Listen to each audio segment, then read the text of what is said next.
Asyhadu an la ilaha illallah wa la syarika lah wa asyhadu anna Muhammadan abduhu rasuluh. Allahumma shalli wa sallim ala habibina wa syafi'ina wa maulana Muhammadin wa ala alihi wa sahbihi ajma'in, nama ba'd. Yang saya hormati, saya cintai, simbol baik Bang Muhammad Iqbal Haji Amirullah yang pada malam ini mengundang kita dalam rangka mengirimkan doa bersama atas khitan yang dilakukan tadi pagi ya Bang Iqbal ya, untuk anaknya yang bernama Muhammad Najim, yang semoga ke depan nantinya Allah jadikan menjadi anak yang saleh, anak yang berbakti kepada kedua orang tuanya, bertakwa kepada Allah Subhanahu wa taala, dan Allah jadikan pemimpin bagi orang-orang bertakwa. Jika saya hormati Bapak Haji Madani, samping kiri saya Bapak Jayadi, Bapak Misan, Pak RT Bahri, Bapak RT Salihu, kemudian Ustadz Syabani Rais, seluruh para tokoh yang ada di tempat ini, tim Marawis yang ganteng-ganteng. Alhamdulillah, puji bagi Allah, pada malam ini dengan izinnya kita diperkenankan untuk bermuajahah silaturahim sekaligus berzikir kepada Allah Subhanahu wa ta'ala. Semoga segala zikir kita, doa kita diterima oleh Allah Subhanahu wa ta'ala. Salawat serta salam semoga tercurah selalu untuk baginda Rasulullah Muhammad sallallahu alaihi wasallam. Biasanya saya megang mic kampanye. Ini megang mic sudah tausiah ya. Nanti sambil aja deh ya. Semoga kita semua Allah berikan kesehatan, amin. Amin yang keras dong, amin. Amin. Iya, gitu. Iya. Iya.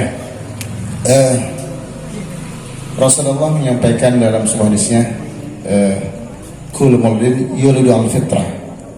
Apa abawahu ayuhilinihi ayunasranihi bilisanihi. Anak yang terlahir dalam keadaan suci fitrah. Kullu maulidin yulidu al fitrah. Fitrah suci, bersih, tergantung orang tuanya, apakah anaknya menjadi Yahudi, Majusi atau Nasrani. Di sini peran kita orang tua sangat sentral. Apa yang kita tanamkan kepada anak kita di masa kecil akan kita panen, kita lihat hasilnya setelah dewasa nanti. Anak-anak yang terakhir semua fitrah, tidak ada dosa bawaan. Tugas kita mendidik mereka semua ya, jangan seperti yang apa yang Rasulullah sampaikan, ada warning ya, jangan sampai mereka seperti Yahudi, Majusi atau Nasrani.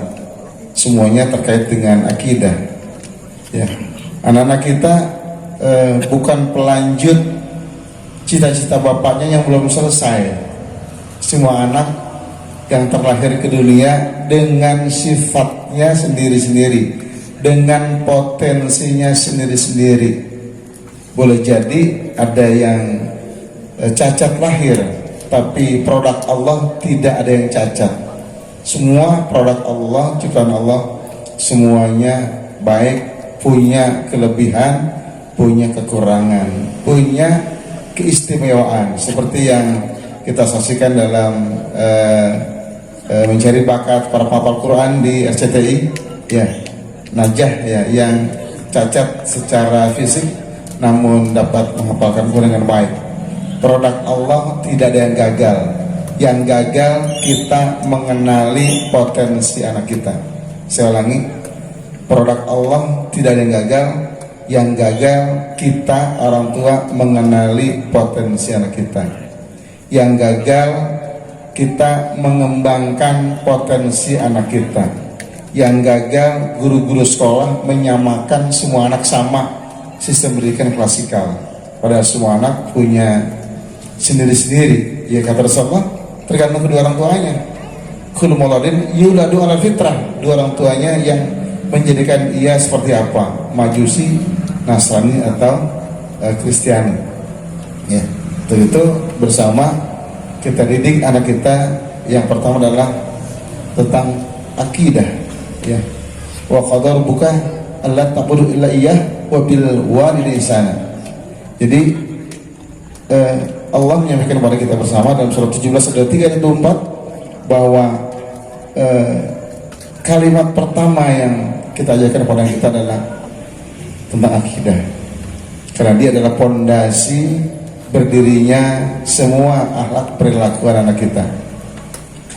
Bagaimana anak kita ke depan tergantung pelajaran apa yang diterima.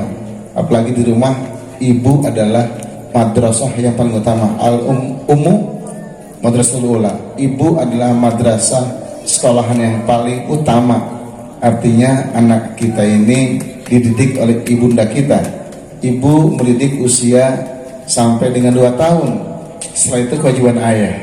Di Quran yang berperan besar dalam mendidik anak adalah ayah.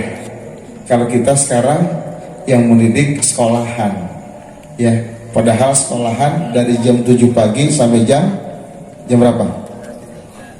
Jam 12. Ya, 7, 8, 9, 10, 11, 12, 5 jam. Ya, sehari semalam 24 jam. Artinya masih ada 19 jam. 24 kurangi 5, 19 jam. 5 jam di sekolah, 19 jam di rumah. Jadi peran orang tua dalam mendidik anak 19 jam jauh lebih besar. Terkadang orang tua menyerahkan semuanya kepada sekolah. Orang tua tidak mau tahu, ayah tidak mau tahu, ya, diserahkan ke ibundanya. Ya, kalau sakit ke puskesmas ibundanya. Hampir rapot dari SD 6 tahun ibundanya. 3 tahun di SMP ibundanya, gitu ya. Jadi kayak anak yatim gitu ya. Padahal di Quran yang berperan besar dalam mendidik anak adalah orang tua. Kita mau cek bersama, ayo sama-sama ya kita didik anak kita, karena apa yang terjadi pada anak kita ke depan tergantung apa yang kita tanamkan di masa kecil. Ya, pendidikan anak sangat ya menentukan menjadi apa ke depan anak kita. Pendidikan itu pintu masa depan. Pendidikan itu pintu masa depan pada anak-anak, pada remaja yang masih sekolah. Ya, kalau ingin merubah kehidupan, pintunya adalah sekolahan. Ya, orang yang sekolah berhasil apabila ya yang pertama berdoa sampai ambang batas. Ini anak-anak nih yang sekolah. Tujuh hari masih sekolah, masih sekolah 7 hari, masih sekolah tinggi. Oh, yang mana sih masih sekolah? Di mana? SMA? SMA ya, masya Allah. Tentu kita semua menginginkan kesuksesan, menginginkan keberhasilan. Keberhasilan itu rumusnya 2. Yang pertama, berdoa sampai ambang batas. Jadi kepada anda semua ya yang masih sekolah, juga orang tua mendoakan anaknya berdoa sampai ambang batas. Ambang batas adalah ambang sampai badan kita tidak mampu lagi melayani doa-doa kita. Berdoa kepada Allah, beribadah kepada Allah sampai badan tidak mampu lagi, sampai demam, sampai gejala tipes. Tidak ada malam yang berlalu kecuali dengan tahajud. Ya, jangan berhenti tahajud kalau belum sakit. Jangan berhenti puasa Senin Kamis kalau belum sakit. Jangan berhenti duha kalau belum sakit. Jadi ambang batas adalah batas badan kita sakit. Lakukan itu. Karena Allah pemilik kehidupan, pemilik masa depan. Ya, Allah yang pemilik kerajaan, pemilik kemuliaan, Allah berikan kepada siapa yang Allah kehendaki. Ya, bahkan di surat 17 ayat 9, ya, wa minal laili fatahajjat bihi nafilat talak asa asaka rabbuka maqama mahmuda. Di sebagian malam bangun untuk salat tahajud sebagai ibadah tambahan buat kalian. Pasti niscaya Allah menempatkanmu di tempat yang terpuji, maqama mahmuda, tempat yang terpuji. Jadi kepada anak-anak yang masih sekolah, ya, lakukan itu sampai badan nggak mampu lagi, itu memang batas. Yang kedua, belajar sampai ambang batas. Ya, ambang batas adalah ambang ketika nggak mampu lagi badan kita untuk belajar. Ya, kalau belum ketiduran di atas buku belum selesai. Kalau orang yang belajar ambang batas biasanya jelang setelah selesai ujian, selesai semesteran sakit. Ya, setelah kebanyakan belajar, ya, pulang naik angkot, ya, dari sekolah ke rumah kelewatan, ketiduran di mobil, itu ambang batas. sampai badan kita nggak mampu lagi. Belajarnya 7 sampai 10 jam. Ya, saya ulangi pada anak-anak masih sekolah, ini anak-anak Marawis, teman-teman Marawis, belajarnya 7 sampai 10 jam. Bukan 2 jam jelang semesteran. Ya, belajar saya dulu 7 sampai 10 jam. Bukan juara kelas, saya juara umum seluruh kelas. Ya. Jadi kitalah yang merubah masa depan kita. Jadi kepada orang tua kita semua, Bang Iqbal yang hari ini menghitan anaknya yang masih belia, ya. Kalau Rasulullah menyampaikan jelas, muru auladakum bisalah, ya. Suruh anakmu sholat usia 7 tahun. Karena usia 7 tahun itu ya sudah mampu diberikan perintah, sudah bisa diberikan latihan untuk sholat. Kalau 10 tahun gak sholat kata Rasulullah, pukul. Tapi bukan memukul dengan memukul dengan kesakitan atau sampai cacat, ya. Jangan sampai terjadi. Mukul dengan kasih sayang, sebagai perhatian. Sebagai para pendidik, saya ini guru. Ya, saya guru sekolah 30 tahun ngajar di sekolah. Ya. Alat pendidikan adalah kewibawaan. Saya ulangi, tidak mungkin seorang ayah bisa mendidik anaknya kalau dia tidak wibawa. Tidak mungkin seorang guru bisa mendidik anak muridnya kalau dia tidak wibawa. Wibawa itu ditegakkan dengan hukuman, ya, ditegakkan dengan kompetensi, ditegakkan dengan tanggung jawab, ditegakkan dengan disiplin. Jadi kita para orang tua, kalau kitanya tidak bisa jadi contoh, tidak bisa mendidikan anak kita, karena kita tidak punya kewibawaan. Guru yang tidak wibawa, dia tidak dianggap di kelas dan dia tidak bisa mendidik. Jangan sampai orang tua juga tidak dianggap oleh anaknya di rumah, karena dia tidak bisa mendidik. Tegakkan kewibawaan orang tua dengan kekuasaan. Jadi alat pendidikan adalah kewibawaan. Ya, orang tua punya 2 alat yang tidak dimiliki oleh sekolah. Sekolah punya 1 alat. Ya, alat sekolah dalam mendidik anak di sekolah adalah kewibawaan. Ya, tidak punya kekuasaan. Guru nggak boleh menggunakan tangan, nggak boleh nampar murid. Kalau orang tua disuruh sama Rasul, pukul anakmu, itu mendekatkan kekuasaan. Jadi orang tua punya dua alat pendidikan, kewibawaan dan kekuasaan. Kalau kewibawaannya hilang, kewibawaannya runtuh atau kewibawaannya terkurangi, maka dia harus tegakkan dengan kekuasaan. Kekuasaannya pukul, ya, tapi memukulnya tidak. Jangan sampai anak kita menjadi pesakitan, jangan sampai menjadi cacat. Pukul untuk menghentakkan jiwanya, menyadarkan dirinya bahwa kewajiban itu harus dilakukan. Ini perintah Rasulullah. Jadi saya guru, saya di sekolah, alhamdulillah setiap 25 November hari guru, saya selalu dapat penghargaan guru yang paling berwibawa. Saya kalau bel berbunyi di kantor, bel masuk sekolah, saya nggak perlu teriak-teriak nyuruh anak sekolah, anak-anak masuk ke ruang kelas. Saya cukup berdiri di depan kantor, anak-anak udah masuk semua. Saya nggak pernah nampar murid, nggak pernah. Ya, nggak pernah nampar, jewer, nggak pernah. Tapi saya konsisten, disiplin, saya kompeten, dan anak-anak mengakui itu. Jadi kalau begitu kita bisa mendidik, ya. Nah, kita semua adalah guru. Di sekolahan cuma 5 jam, di rumah kita 19 jam. Yang wajib mendidik bapak, yang nomor 2 bapak, nomor 3 bapak, bukan ibu. Di Quran begitu, ya. Mendidik anak itu ayah, ibu itu ketika usia di bawah 5 tahun. Setelah 5 tahun ayah, ya, yang ngajak ke masjid, yang ngasih contoh, ya, ayah, ya, mendidik untuk mandiri ayah. Jadi ayo bersama-sama kita sadari bagaimana anak-anak itu ke depan. Bang Iqbal ke depan, anak-anak seperti apa tergantung Bang Iqbal hari ini mau ditanam apa. Ada anak-anak yang dipaskan oleh orang tuanya. Dulu orang tuanya pengen jadi perenang, anaknya dari mulai kecil udah diajar berenang. Anak pelanjut cita-cita bapaknya, itu yang salah. Dulu di sekolahan ini ya, ini kecil sekolahan. Ada murid saya udah pandai bulu tangkis, masih kelas 1 SMP. Kenapa? Dari masih kelas 1 SD orang tuanya sudah mengajari bulu tangkis. Kenapa? Dulu ayahnya pengen jadi pemain bulu tangkis, gagal, anaknya yang jadi dipaksa untuk melanjutkan cita-cita ayahnya. Ini nggak boleh.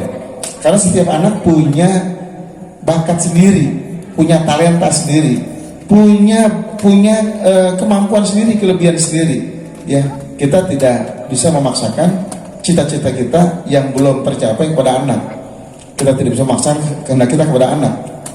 Nah, kita harus membaca apa yang bisa anak kita lakukan, yang dia mampu, yang dia senang, yang dia bisa berkembang. Ya, disinilah kejelian orang tua dituntut untuk bisa memahami potensi anak kita. Tidak ada produk Allah yang gagal. Siapapun anak kita, dia ada kelebihannya. Itu dia kuncinya. Ada yang cerdasnya di matematika, ada cerdasnya di bahasa ngomong, ada yang cerdasnya di kepemimpinan. Gak pernah bagus nilai matematika, nilai IPA, nilai bahasa Inggris, tapi kemampuan memimpin keren, nggak ada duanya. Semua anak punya kelebihan sendiri. Ada 9 jenis kecerdasan, 9 jenis kecerdasan. Salah satunya matematika, yang kedua bahasa, terus ya banyak. Jadi Bapak sekalian, yang kita adalah para pendidik, pada hari ini kita diundang bersama untuk bersyukur ya, syukuran atas hitannya anak yang Iqbal, yang Muhammad Najim. Ya, semoga Allah jadikan anak yang saleh ke depan, jadi pemimpin bagi orang bertakwa, dan kita bisa cetak anak kita ingin seperti apa. Ya, dan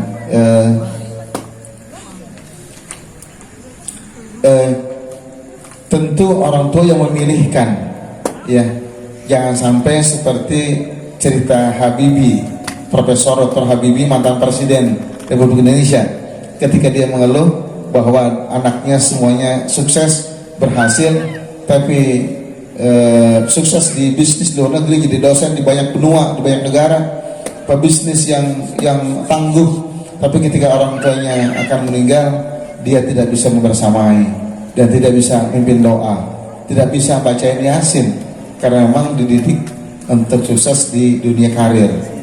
Ini yang menjadi sasaran Pak Habibie.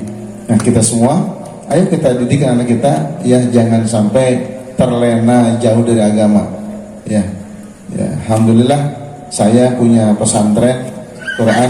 Silakan bagi bapak-bapak yang anaknya mau menghafal Quran tanpa biaya, silakan. Kalau anak kita hafal Quran, maka nanti orang tuanya dipakaikan mahkota kerajaan oleh anaknya di akhirat nanti. Tabungan gratis tanpa biaya, cuma anak laki-laki saja, di Serpong, dekat kantor kepala desa Pangasinan. Ya, banyak murid saya khusus laki-laki, tamatan SMA. Murid saya banyak yang dari Jambi, Lampung, ada yang dari NTB, dari Madura, ada dari Bogor, ada Betawi 1 orang 2 bulan ngabur, Gede Ambek Betawi. Emang di sana nggak boleh megang handphone, nggak ada handphone, nggak ada TV. Tiap malam pasti bangun tahajud, ya. Senin Kamis pasti puasa. Bagus-bagus semua, ya. Kita didik jadi anak yang saleh betul, buat tabungan orang tuanya. Insya Allah 2 tahun hafal Quran. Kalau udah hafal Quran, terlalu banyak beasiswa yang bisa diambil di berbagai kampus dalam dan luar negeri. Saya ulangi, kalau sudah hafal Quran, terlalu banyak kampus yang menerima dengan beasiswa gratis untuk kuliah dalam dan luar negeri, termasuk UI. Ya, silakan 2 tahun hafal. Paling telat, paling bebel 3 tahun dah. Paling bebel 6 tahun gitu ya, bebel ya. Wah ya, ya. Yang sedang 1,5 tahun. Ya, anak saya SMP yang perempuan, anak terakhir yang kelima, ya, SMP-nya saya suruh SMP tahfiz Quran. Ya, alhamdulillah lulus SMP 3 tahun sudah hafal Quran 30 juz. Jadi sekarang kelas 1 SMA di Satu Aliyah di Al-Kafi Sukabumi sudah hafal 30 juz. Kalau yang laki-laki ya. Habis tamat SMA PTIQ, kemudian hafal Quran, cum laude. Sekarang sedang S2. Ya. Jadi ayo sama-sama kita siapkan buat bekal kita nih bapak-bapak semuanya ya. Cucu, kalau ada cucu ponakan nggak apa-apa deh, ayo daftarin ya. Tapi kalau baru belajar Iqra 5 mah jangan, jauh gitu ya. Iya, udah bisa baca bagus gitu ya. Ya saya depan bener dah ya. Kalau ada orang Betawi yang ingin memasukkan anaknya di pesantren saya, nggak ada lambang PKS, nggak ada boleh gurunya atau santri pakai kaos PKS, nggak ada, bendera nggak ada, bebas, saya nggak boleh. Lembaga pendidikan ya, saya biaya sendiri, saya beli tanah sendiri, saya bangun sendiri, saya biaya sendiri, nggak ada proposal yang saya sebar. Silakan, saya bahagia kalau ada orang Cipete yang nantinya bukan hanya terang oleh lampu dan lapangan bulu tangkis, tapi terang karena ada yang ngajarin Quran gitu ya. Silakan dah ya, gampang, ntar melalui Bang Iqbal direkam aja, direkam baca Qurannya, saya rekam, kirim Iqbal kirim saya, ntar diseleksi sana, yang lulus tes dipanggil ya, insyaallah. Jadi ini dalam rangka menyiapkan anak kita ya. Jadi ayo bapak sekalian ya, pendidikan itu peran ayah. Jangan serahkan semua ke sekolah cuma 5 jam, 6 jam, 18 jam di rumah jangan dilepas. Di rumah tanggung jawab ayah mendidik anak dan ibundanya ya, juga masyarakat ya. Makanya kalau orang Betawi banyak yang naruh di pesantren karena di rumahnya sibuk orang tuanya, di pesantren dididik 4 jam ya. Insyaallah ini yang paling utama yang saya sampaikan ya. Nggak banyak canda, saya orangnya dalam menyampaikan nggak banyak canda dan tawa, serius. Saya ngajar pun demikian, tapi nggak ada anak-anak yang sepele, nggak ada ya ini muridnya nih ya. Saya jadi kepala sekolah SMP 13 tahun, sampai semundur dah capean ya. Terakhir dosen di Depok, dan mahasiswa saya kalau bimbingan tesis sampai nangis-nangis ya, nangis-nangis. Tapi setelah itu selesai nilainya terbaik, alhamdulillah. Ketika jadi saya ketua DPD PKS Jakarta Selatan, saya ketua PKS Jakarta Selatan selama 10 tahun 2 periode. Saya berikan beasiswa untuk kuliah gratis, saya yang bayar semua, bukan saya, partai, tapi saya yang membuat kebijakan. Nah, Saiful di antara itu yang ikut ya. Saiful ya, Saiful sarjana hukum. Ada 32 orang yang saya kuliahkan. Ke depan saya akan kuliahkan kembali untuk S2 tafsir di PTIQ. Ya, saya ingin investasi di pendidikan karena ini adalah pintu masa depan, merubah hidup kita dengan pendidikan. Kalau kita nggak belajar, udah selesai, nggak akan berubah kita. Ya, paling tidak anak kita. Ya, 2 hal, ingat nih 2 hal. Yang pertama, berdoa sampai ambang batas. Jangan turunin dosisnya sebelum sakit, sebelum demam, sebelum gejala tipes. Ekstrim memang. Tapi itulah cara kita untuk bisa istimewa di hadapan Tuhan. Yang kedua, belajar sampai ambang batas. Saya kalau belajar ya, waktu kuliah di UI sampai demam. Emang begitu. Waktu di sekolah juga di SMA sama. Sampai demam. Belajar saya 7-10 jam. Walaupun gak ada ulangan, walaupun hari libur, walaupun mau malam tahun baru gitu ya, sebenarnya hari tetap 10 jam. Makanya ketika terima rapot bukan juara kelas, juara satu sekolahan. Ya. Emak mau bapak saya senyum. Ya. Saya bahagia membuat orang tua tersenyum. Saya bahagia. Ya. Masuk perguruan tinggi negeri udah masuk dengan sendirinya. Udah, lu nilai bagus. Ya, S2 masuk dengan sendirinya. Ya. Bagus ya. Tapi kalau cuma pintar doang, tidak diiringi dengan doa, nggak jadi apa-apa ya. Jadi diri dengan doa sampai ambang batas, baik orang tuanya maupun anak-anaknya yang akan sedang belajar. Mudah-mudahan anak-anak kita ya, Muhammad Najim ya, anak dari anak berapa Iqbal? Anak yang ketiga, masya Allah. Semoga kelak menjadi pemimpin bagi orang-orang yang bertakwa. Wa ja'alna lil muttaqina imama, gitu kata Allah. Ya. Qurratu ayun wa ja'alna lil muttaqina imama.